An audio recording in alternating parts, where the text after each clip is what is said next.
Welcome to this explainer.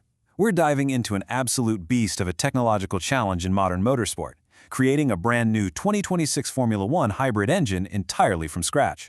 With some massive new regulations on the horizon, Red Bull Powertrains and Ford Racing have actually teamed up to completely redesign the combustion cycles and power delivery systems they'll need to dominate the grid. I mean, really think about that for a second.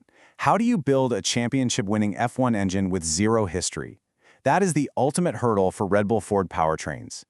They're staring down established motorsport titans like Mercedes and Ferrari, teams with literally decades of continuous engine development and hybrid data. So how exactly does an underdog operation close that kind of gap in just a few short years? Well, here's our game plan to figure that out. We're going to look at the 2026 rules shakeup, what starting from absolute zero actually looks like, how they're building a digital engine, printing parts at breakneck speed, and finally, how all this track tech makes its way to the street. Kicking things off with Part 1, the 2026 rules shakeup, and specifically, closing the compression ratio loophole. To get why this matters so much, you have to remember the 2026 mandate, a strict 50-50 power split between the electric motor and the internal combustion engine. And to keep things fair, the FIA shut down a massive gray area. See, under the old rules, the 16-to-1 compression ratio was only measured when the engine was cold. There were whispers that some manufacturers basically engineered their blocks to stretch that ratio once things heated up on track. Not anymore.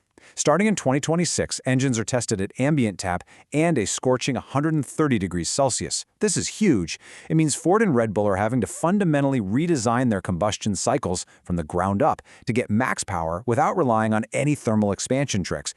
Which leads us right into our second point, starting from zero with a total blank slate. You know, unlike their rivals who have mountains of hybrid data stashed away, Red Bull Powertrains only popped into existence in 2021.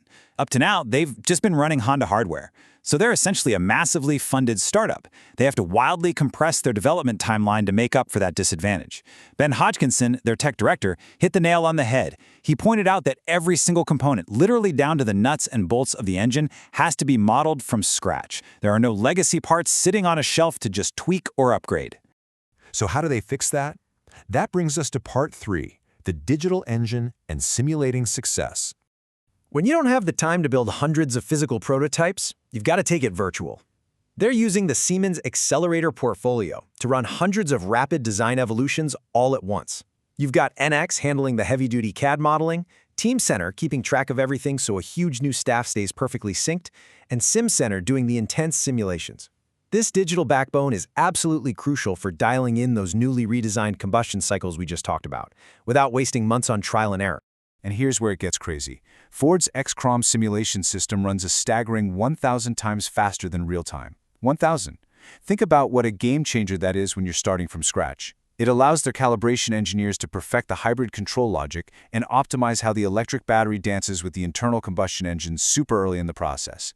Drivers are actually feeling the power delivery in the simulator before a single block of metal is ever poured. But eventually, software just isn't enough, right? Which brings us to Part 4, printing parts at speed through additive manufacturing.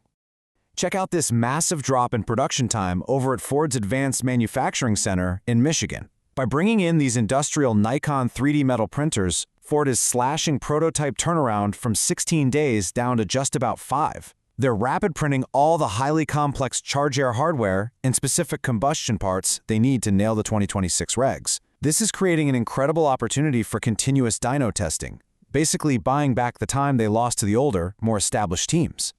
It's this relentless, rapid-fire loop. A part starts as a digital CAD model in the US, gets 3D printed in Michigan, goes through rigorous heat treatment, and then bam, it's immediately flown across the Atlantic to Red Bull Powertrains in the UK to be bolted onto the dyno. Day and night, it is just a constant pace.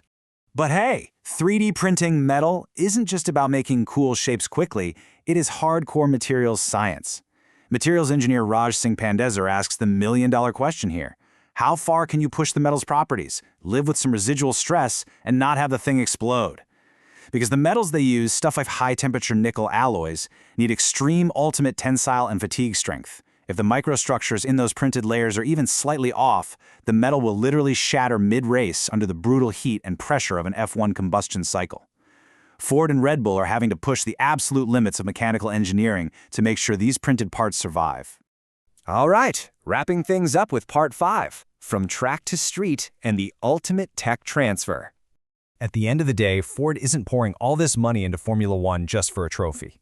They are treating this whole thing as a 200-mile-per-hour R&D lab. Since the 2026 rules rely so heavily on electrical power, the dynamic thermal controls they're inventing for the track are exactly what's going to improve your daily EV's charging speed and battery range. But here's the cool part. The knowledge exchange goes both ways. Because the new rules are incredibly strict on emissions and oil consumption, Red Bull actually needed Ford's help. Ford's 2 decades of passenger car oil separation tech is actively keeping Red Bull within those tight new FIA limits. It really goes to show that this massive financial investment in racing actually trickles down to the everyday driver. Ford brings its deep mass manufacturing and emissions expertise to the track, and in return, the intense pressure cooker of Formula One accelerates the real-world tech for the hybrids and EVs we'll all be driving in the near future.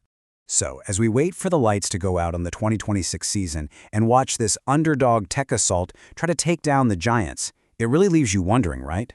Just how much will these rapid-fire software simulations, 3D-printed metal engines, and radically redesigned combustion cycles end up changing the cars sitting in our own driveways tomorrow? It is a wild journey of innovation, and for sure we cannot wait to see how it all shakes out on the track.